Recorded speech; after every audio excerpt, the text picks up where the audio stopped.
Mesdames et messieurs, c'est le moment de faire le point sur l'actualité du moment. Le chef de l'État, professeur Alpha Condé, a présidé ce matin l'ouverture des travaux de la conférence diplomatique qui se tient à Conakry d'une façon positive pour maximiser le potentiel de développement en Guinée. L'OIM, à travers l'Union européenne, contribue à la réinsertion des migrants de retour en Guinée. À Timbi-Madina, des jeunes porteurs de projets ont bénéficié d'un appui financier. Ils s'investissent dans la production de la pomme de terre. Nous irons à Farana, la ville invitée d'honneur aux festivités des 72 heures du livre. L'événement a été marqué par la présentation des œuvres de l'écrivain poète Feu Ahmed Sékou Touré, premier président de la République de Guinée. Mesdames et messieurs, bonsoir. Merci de suivre la télévision nationale. Une série de décrets pour commencer cette édition. Décret numéro 127 portant nomination de l'administrateur du Fonds national de développement local. Le président de la République décrète. Article 1er, M. Ansoumana Condé, ministre d'État à la présidence de la République, chargé des initiatives présidentielle envers les communautés de base est nommé cumulativement à ses fonctions administrateur du Fonds national de développement local.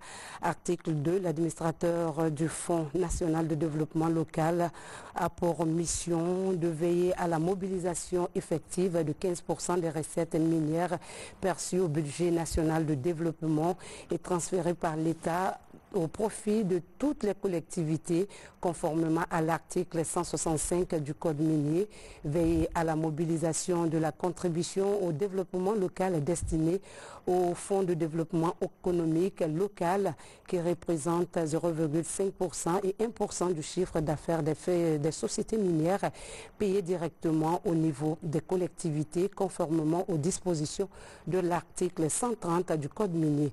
Veiller à la mise à la disposition de l'Agence nationale de financement des collectivités locales des ressources pour financer les compétences transférées aux collectivités. Mobiliser d'autres ressources financières pour les collectivités et les services publics à la base. Assurer la cohérence et la complémentarité des financements destinés aux collectivités locales et aux services publics à la base. Article 3, le présent décret qui prend effet à compter de sa date de signature et abroge toute disposition antérieure contraire. Conakry, le 29 avril 2019, signé professeur Alpha Condé. Décret numéro 128 portant nomination d'un secrétaire général à l'Institution nationale indépendante des droits humains. Le président de la République décrète. Article 1er, M. Lassine Magasouba, précédemment secrétaire général du ministère des droits de l'homme et des libertés publiques, est nommé secrétaire général de l'Institution nationale indépendante des droits humains.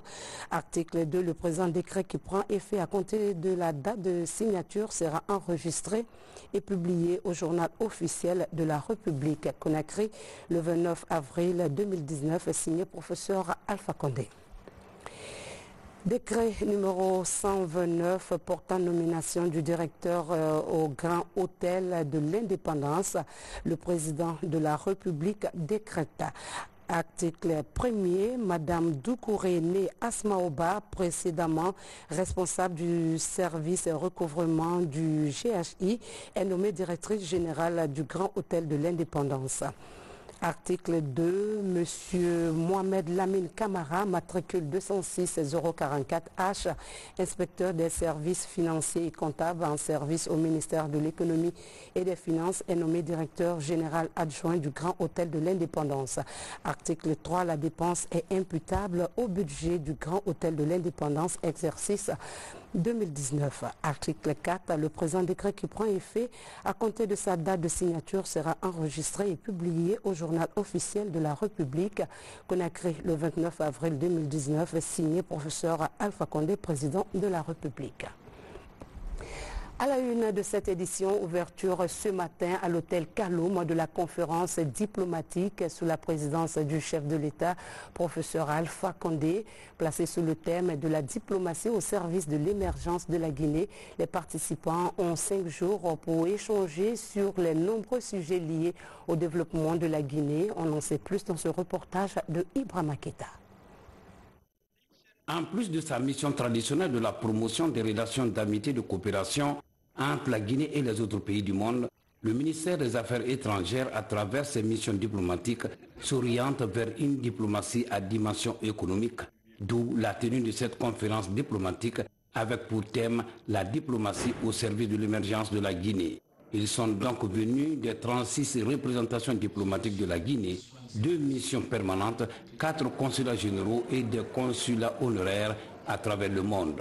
Et pour atteindre les objectifs de la présente rencontre, 5 commissions thématiques sont identifiées et vont 5 jours durant réfléchir sur, entre autres thèmes, les affaires politiques et la diplomatie, les affaires économiques et l'environnement, les affaires sociales et culturelles et les affaires administratives et financières.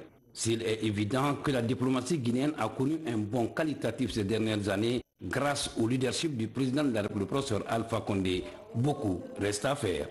Votre approche novatrice du développement, votre offensive diplomatique ainsi que les réformes profondes que vous avez engagées ont renforcé la crédibilité de notre pays et rehaussé son image, toutes choses qui ont contribué à améliorer sa visibilité sur la scène internationale.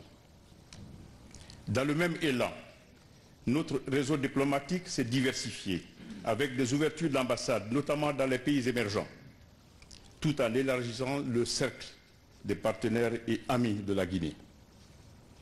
Il va sans dire que les résultats obtenus au cours de ces dernières années ont indéniablement donné la preuve de la renaissance de la Guinée, qui fait désormais parler d'elle-même, tant par les progrès réalisés à l'intérieur du pays que par son implication dans la recherche de solutions aux défis globaux qui interpellent la communauté et l'humanité. Effectivement, la Guinée est de retour. Malgré les avancées de la diplomatie guinéenne, beaucoup reste donc à faire. Dans cette logique, le ministre des Affaires étrangères a demandé aux diplomates leur totale implication dans les travaux pour des résultats pertinents. La lettre de mission assignée à notre département par le Premier ministre, chef du gouvernement, nous exhorte, entre autres, à tisser davantage de relations d'amitié et de coopération, à promouvoir une diplomatie au service des objectifs de développement de notre pays et à renforcer et coordonner la participation de la diaspora guinéenne au processus de développement économique et social. Nous devons donc mettre à contribution cette importante diaspora, valoriser ses compétences et l'accompagner davantage afin qu'elle joue pleinement le rôle qui lui revient dans nos efforts de développement socio-économique. En clair, il s'agit de mieux cerner la vision du chef de l'État en matière de la politique extérieure tout en orientant les actions du département vers une diplomatie économique et la mobilisation des ressources en faveur du Programme national de développement économique et social, PNDS. Quel est le rôle aujourd'hui des diplomates? Aujourd'hui, les présidents se parlent.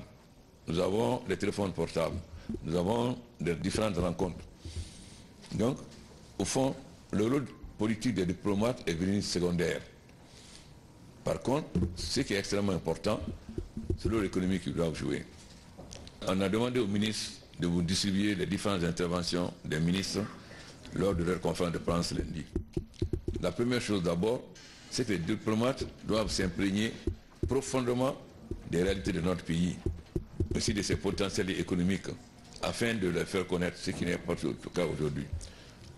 Deuxièmement, chercher des investisseurs.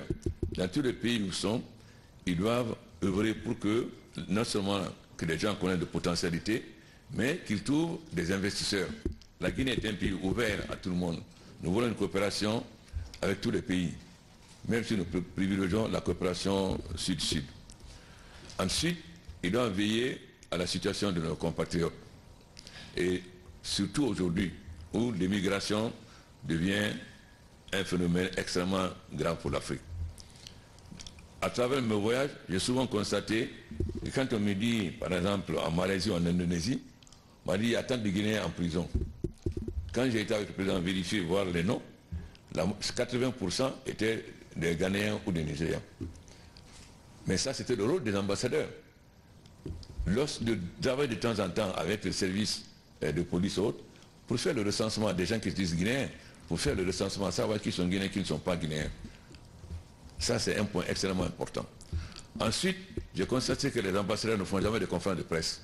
Alors que leur rôle, c'est de faire de temps en temps des conférences de presse, présenter la Guinée, ses potentialités, et aussi attirer des investisseurs de ces pays vers la Guinée, ce qu'ils ne font pas. C'est vrai que avant mon arrivée, la diplomatie guinéenne avait la portion congrue. Les diplomates restaient 3 mois, 4 mois sans être payés, et parfois même coupaient l'électricité dans les ambassades, ce qui n'a pas tellement facilité leur rôle.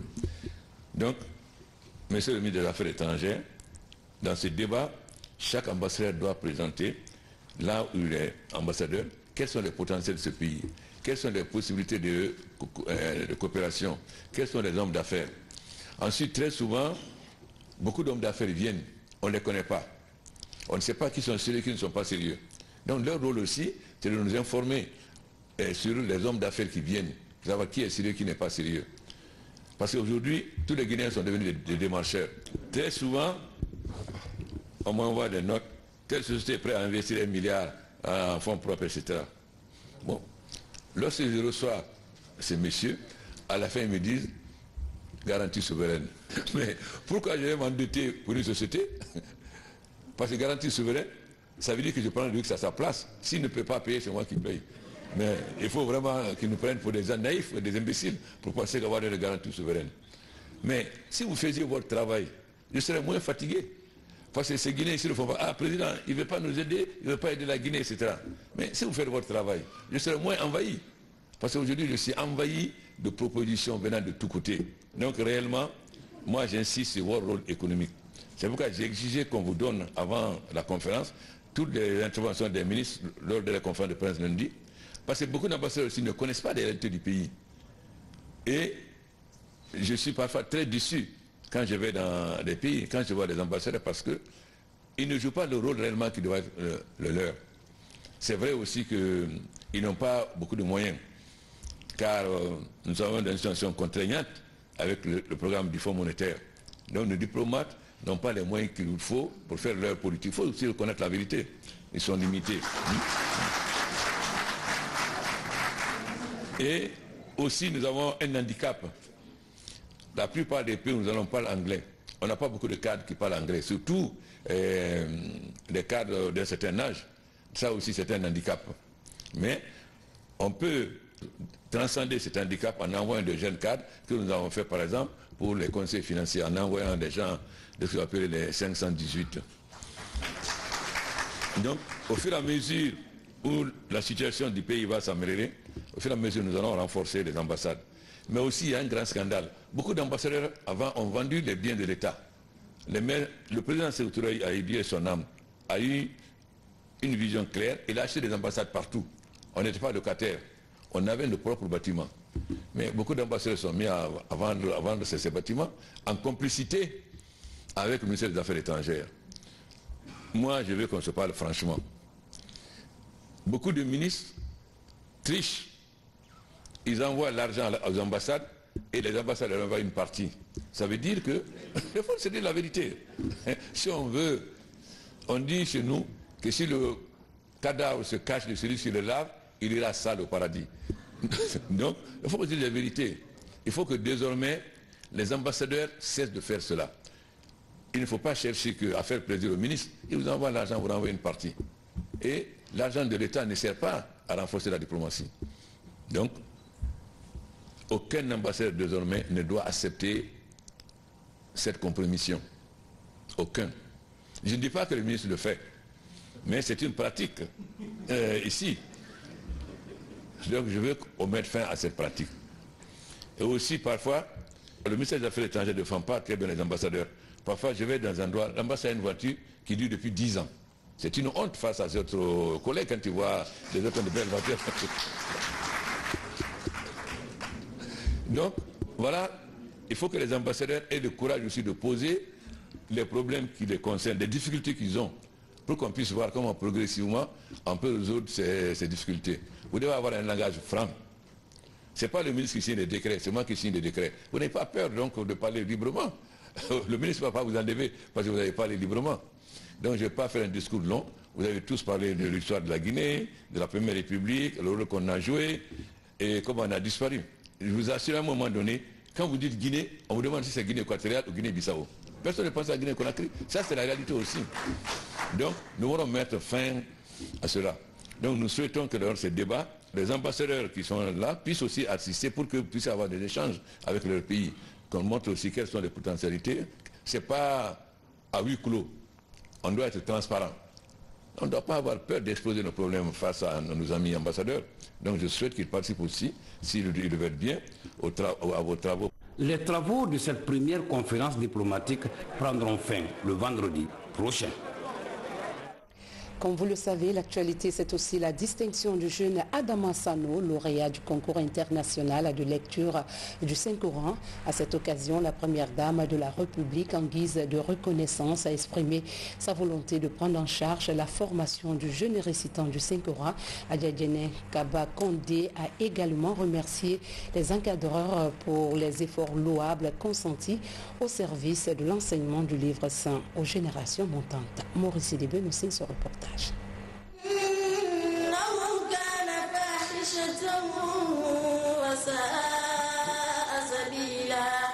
Âgé seulement de 12 ans, lors du concours international de lecture du Saint-Coran au Koweït, Adama Sano a remporté la première place devant les candidats des 185 pays de la Oumma islamique. Pour son maître coranique, c'est tout un mérite. Dans mon centre coranique, quand quelqu'un vient, il doit mémoriser le Coran dans 4 ans. Mais avec son courage, il a mémorisé le Coran dans 2 ans, 2 mois, 2 jours. Avec son courage. Après ça, on a mis beaucoup de programmes pour la révision du Coran. Après ça, je l'ai vu vraiment, je peux les présenter dans le concours national d'abord. Il est participé dans le concours national 2017 avec 20 chapitres, il était premier. Cet exploit mérite d'être récompensé, d'où la présence de la première dame de la République aux côtés des parents et encadreurs du lauréat Adama Sano à la fondation Chérif Aïdara de Matoutou, où il a fait ses premiers pas. Adjadjene Kondé annonce la bonne nouvelle. C'est de voir avec la famille l'encadrement que nous pouvons apporter à ce jeune. J'ai pensé à sa formation. Il a le Saint-Coran dans sa tête. Qu'est-ce qu'il faut d'autre pour ce jeune-là? Je crois qu'il faut que toute la nation se réunisse. Moi, en tout cas, en tant qu'épouse du chef de l'État, je prends l'engagement d'aider ce jeune-là pour sa formation, la formation donc scientifique qu'il a déjà dans la tête, et que demain, il soit un grand de la Guinée qui puisse à son tour former d'autres jeunes. C'est tout ce que je lui souhaite. À la fin de la cérémonie, des prières et bénédictions sont faites en faveur de la paix et du développement socio-économique du pays. Parlons à présent des projets collectifs de réinsertion économique des migrants de retour en Guinée, une étape importante que prend en compte l'Organisation internationale pour les migrants à travers l'Union européenne. À Timbi Madina, notre reporter Mamadou Patebalde nous fait découvrir une réinstallation réussie de 33 jeunes, dont 3 femmes, qui ont mis en valeur 7 hectares de pommes de terre. Suivez. Timbi Madina, la capitale de la pomme de terre, est non seulement un des centres de départ des jeunes migrants, mais aussi une zone qui enregistre un grand nombre de jeunes migrants retournés. Pour appuyer le gouvernement et les autorités locales à faciliter la réinsertion socio-professionnelle et économique de ces jeunes, l'OIM, à travers le Fonds fiduciaire de l'Union européenne, les aide à réaliser des activités génératrices de revenus. On a réussi à mettre en place ce projet qui va être une source de revenus, un début d'entrepreneuriat. Cela a permis de fixer et de garder ces retournés-là dans leur localité. Ça leur fait un fondement d'espoir, une source d'espoir. Ce projet de type communautaire concerne 33 jeunes migrants retournés, dont 3 femmes. Ils évoluent tous dans les domaines du centre de recherche agronomique de Barin, ici à Timbi Madina. Pour cette première campagne, ces jeunes migrants ont mis en valeur 7 hectares de pommes de terre de la variété Mandola offerte par l'Union des groupements agricoles de Sumbalako. Le centre de Barin étant un centre de l'État, pour un premier départ, 10 hectares. Compte tenu des activités à mener en saison sèche, il faut un point d'eau. On est venu les remettre, les approcher du canal principal. C'est ce que vous voyez de gauche à droite autour du canal principal. Hier et aujourd'hui, c'est différent. Hier, nous sommes par exemple à Libye. Bon, il y a beaucoup de difficultés là-bas. C'est l'OIM qui a pu nous enlever là-bas et revenir ici. Il ne nous a pas laissé comme ça encore. Il nous a appuyés jusqu'à aujourd'hui. Je vois des gens qui sont réussis dans l'agriculture. Bon, c'est pour cela nous aussi on a décidé de se lancer sur l'agriculture. Pour réussir ce programme, l'Organisation internationale pour les migrations a bénéficié du soutien de l'unité technique régionale de l'OIM dans le cadre de l'identification et la mise en œuvre du projet, ce qui a facilité la réinsertion définitive de ces jeunes candidats à l'immigration qui ont désormais décidé de s'investir dans l'agriculture. Direction Yomo, où la distribution des moustiquaires imprégnés d'insecticides à longue durée d'action se poursuit. Comme prévu par les acteurs de la santé, la campagne vise à éradiquer le paludisme à travers la stratégie de prévention dans la région. Les échos avec Habib Djam. Affaibli mais pas vaincu, à l'hôpital préfectoral de Yomo, ce nourrisson a été reçu en urgence il y a quelques jours pour cause de paludisme. C'est l'un des symboles de la résistance de la maladie. Nous faisons les statistiques par mois. Bon, nous sommes au moins jusqu'à 40 ou 45 cas de paludisme par rapport à l'année passée où on pouvait partir jusqu'à 60 à 90 cas de paludisme. Mais grâce vraiment à l'apport vraiment de CRS et du ministère de la Santé, on a tenté de diminuer le nombre de cas de paludisme. À l'origine de la maladie, le règne des moustiques dans les ménages. Débordés, Jeanne vient d'opter pour une nouvelle solution, l'utilisation des moustiquaires imprégnés. Dans la commune urbaine de Yomo, 305 ballots et 3 pièces seront distribués à la population. Il y a tellement de moustiques chez moi, donc la nuit même les enfants se plaignent. Il fallait qu'on achète des insecticides chaque nuit pour utiliser. Ça va changer. Les moustiquaires nous permettront de prévenir la piqûre des moustiques. Il y a 5 sites de distribution qui sont retenus et à ces sites il y a par site 5 agents distributeurs. Les femmes enceintes, les personnes âgées et les nourrices. Chaque fois que ces gens-là se présentent, ils ont la priorité pour recevoir vraiment leur milda et se retourner à la maison. À plus de 1000 km de Conakry, la préfecture de la Guinée la plus éloignée peut toujours compter sur le soutien de l'État et ses partenaires techniques. Tous ont répondu à l'appel. Yomo, c'est la Guinée. Les moustiquaires sont amenés pour des Guinéens. Donc, quel que soit l'éloignement, aussi loin que possible, nous sommes là pour atteindre le Guinéen pour qu'il puisse bénéficier de sa moustiquaire. Pour une couverture maximale, les MOZO ou mobilisateurs sociaux sont mis à contribution. En langue du terroir, ils sensibilisent la communauté sur l'utilité des mildas, les moustiquaires imprégnés d'insecticides à longue durée d'action. Toujours à la page santé, 3e congrès de la Société guinéenne de dermatologie et des pathologies sexuellement transmissibles s'est tenu à Conakry. Pionniers dans ce domaine, les spécialistes guinéens et africains participent aux échanges et à la formation sur les dernières découvertes. Adjatou Bari nous en dit plus. L'agression de Dame Nature est à la base des problèmes environnementaux comme des réchauffements climatiques et la destruction de la faune et flore. Conséquence, la survenue des dermatoses infectieuses et même des pathologies cutanées. Au congrès de la Société guinéenne de dermatologie, l'accent est mis sur la problématique à travers le thème crucial « Peau et environnement ». Aujourd'hui, l'environnement joue un grand rôle dans le déclenchement de certaines maladies de la peau, telles que les cancers de la peau, tels que l'eczéma, tels que le psoriasis, tels que le lupus. À travers cette interpellation, nous allons renforcer la protection, la sensibilisation au niveau des promoteurs de certaines activités qui nécessairement polluent la nature afin que des dispositions soient prises pour éviter de tels fléaux. À cette rencontre scientifique sur la dermatologie, des spécialistes du domaine exposent sur les conséquences de la dépigmentation, du tabagisme et de la prise de certains médicaments comme les anti-inflammatoires sur la peau. À cela s'ajoute l'albinisme et les malades du VIH-Sida qui constituent des couches à risque des cancers de peau et autres maladies dermatologiques. Cependant, l'accès aux soins de qualité des patients est un gros défi. Dans le pays, seulement le CEHU dispose d'un service de dermatologie avec 10 spécialistes pour plus de 12 millions d'habitants.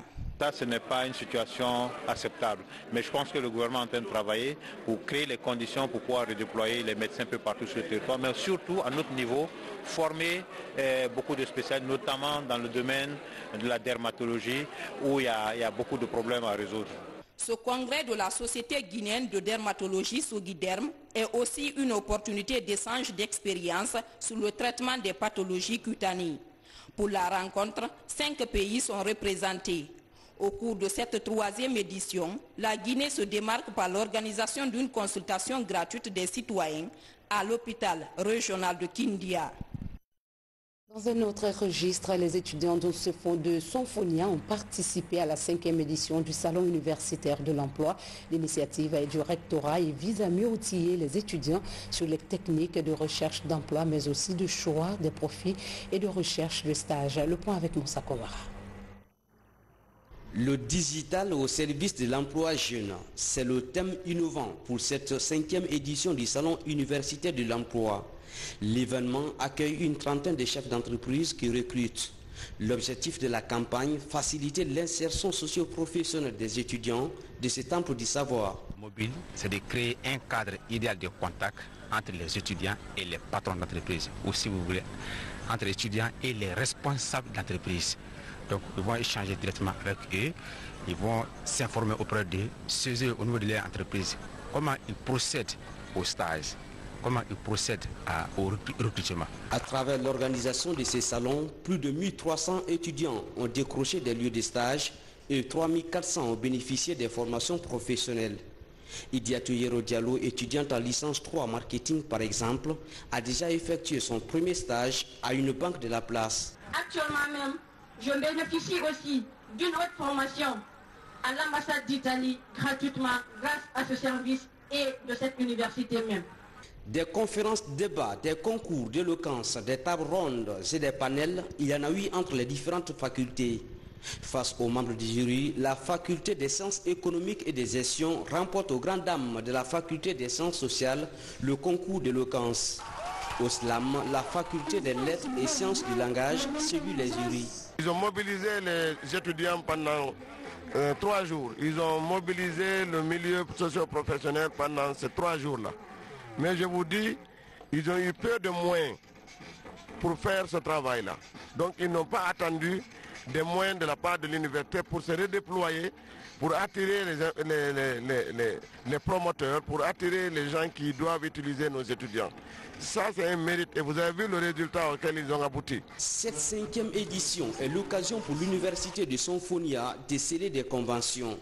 Avec l'ONG Arsi Guinée par exemple, une convention cadre est signée pour renforcer les capacités des étudiants dans les nouvelles technologies de l'information et de la communication. Littérature, la 11e édition des 72 heures du livre s'est achevée à Conakry. Farana, la ville invitée d'honneur, a reçu les passionnés de la lecture. Ce moment de rassemblement autour de la riche culture guinéenne a permis de redécouvrir Feu Ahmed Sékou Touré dans son autre passion d'écrivain et poète.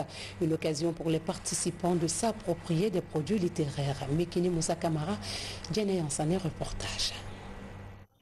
Située à 460 km de la capitale, la ville de Farana a vibré au rythme de la 11e édition des 112 heures du livre.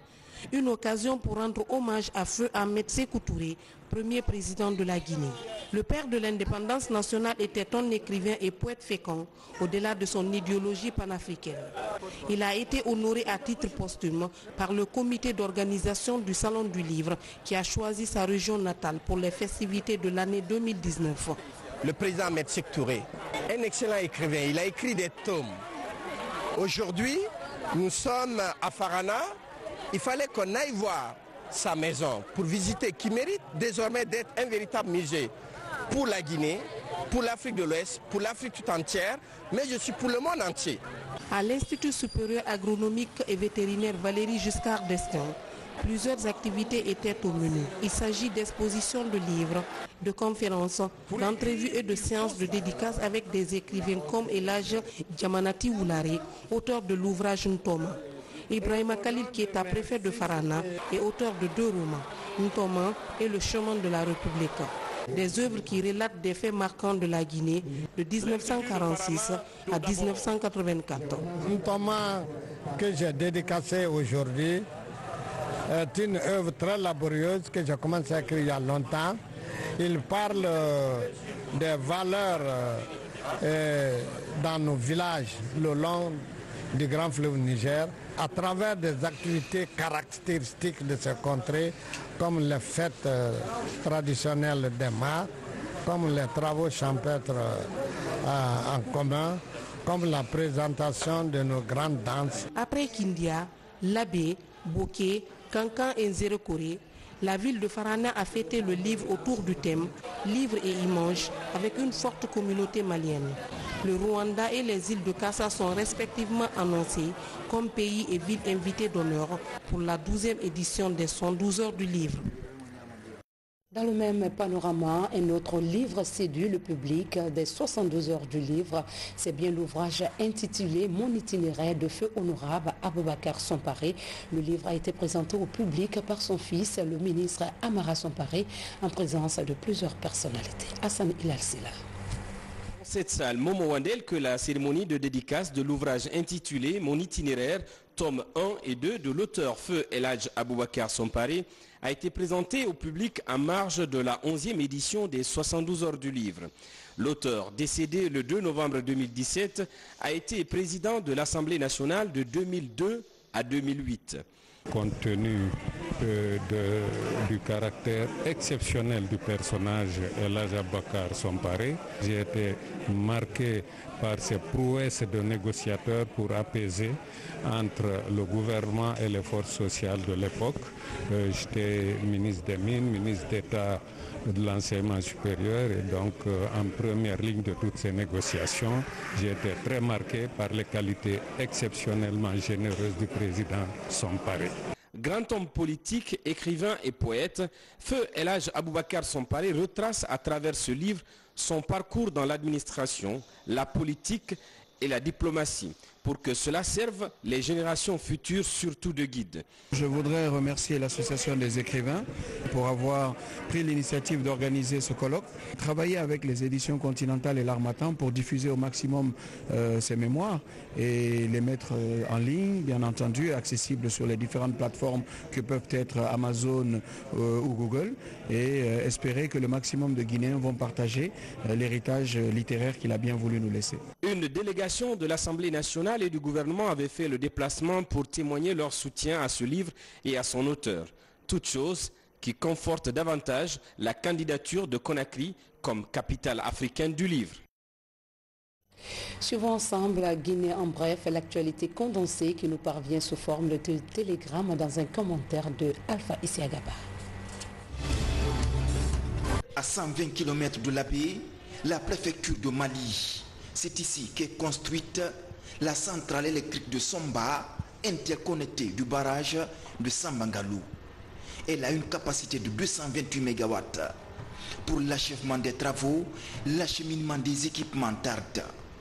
Et ce retard est dû au mauvais état de la route. Les populations ont profité de la présence du gouverneur de la région.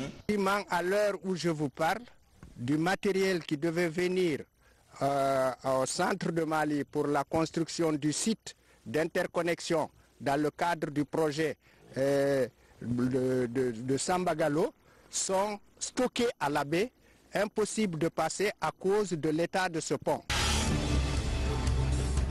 Faire connaître davantage le PNDS et ses opportunités d'amélioration des conditions de vie des populations, un impératif de l'heure à l'endroit de toute la population, surtout la communauté estudiantine. Dans ce temple du savoir, tous les rouages de ces documents ont été mis en lumière par ces cadres du ministère du Plan pour le plus grand bonheur des étudiants et des enseignants-chercheurs de Sophonia. Un nouveau bureau exécutif pour la Fédération guinéenne de tennis de table. Pour un mandat de 4 ans, Le nouveau bureau composé de 17 membres est mis en place à l'occasion du congrès électif de cette discipline sportive. Une semaine après les travaux d'assainissement du grand cimetière Cameroun, dans la commune de Dixine, la fondation Aboubakar Bouboudi Camara intervient dans le nettoyage du palais du peuple. Une action citoyenne qui vise à rendre propre ce grand symbole de la Guinée à quelques heures de la réception du Silicadé après la CAN U17 tenue en Tanzanie. C'est une très grande joie pour moi et tout le personnel du Palais du Peuple. C'est une œuvre patriotique. Et surtout, c'est à l'occasion du retour triomphal de nos héros, nos cadets qui sont allés défendre les couleurs nationales. Ils vont rentrer demain. Alors, il faut qu'on nettoie leurs sièges. C'est ici qu'ils seront reçus demain au Palais du Peuple. Il faut que l'endroit soit assaini. Et puis cette brève qui contient une triste nouvelle. 5 élèves d'une école privée de Kamsar en excursion sur une plage du district de Koukoudé dans la sous-préfecture de Douprou se sont noyés hier dimanche. 4 corps ont été retrouvés ce lundi. Les recherches se poursuivent. Nous ferons le point sur cette noyade dans nos prochaines éditions d'information. À la même page, demain 30 avril, la Guinée, à l'instar des autres pays de l'Afrique, va commémorer la 23e journée africaine de la prévention des risques professionnels, une occasion d'exhorter les différents pays à mener des actions pour garantir la sécurité et la santé au travail. À propos, nous vous invitons à suivre la déclaration du ministre du Travail. Lansana Komara est au micro de Maurice Sidibé. Cette journée, à l'image des éditions précédentes, est l'expression de la détermination des institutions de sécurité sociale de l'Afrique à contribuer inlassablement à la recherche de solutions idoines aux problèmes de protection, de sécurité et de santé au travail. Ne pas investir dans la sécurité coûte très cher. 4% du produit intérieur brut mondial, soit le montant astronomique de 2800 milliards de dollars, sont drainés chaque année vers les dépenses dues à la perte de temps de travail, aux interruptions de production, aux soins médicaux, à la réadaptation et à l'indemnisation. La Guinée est engagée aux côtés de l'Interafricaine de la prévention des risques professionnels dans le combat pour les droits fondamentaux au travail, dont la santé et la sécurité. Le gouvernement de la République de Guinée, sous la conduite du chef de l'État, président de la République, le professeur Alpha Condé, fait de la sécurité et santé au travail une priorité. Voilà, mesdames et messieurs, nous sommes au terme de cette édition. Merci de nous accorder votre fidélité. Que la paix de Dieu soit chez vous. Bonsoir à tous.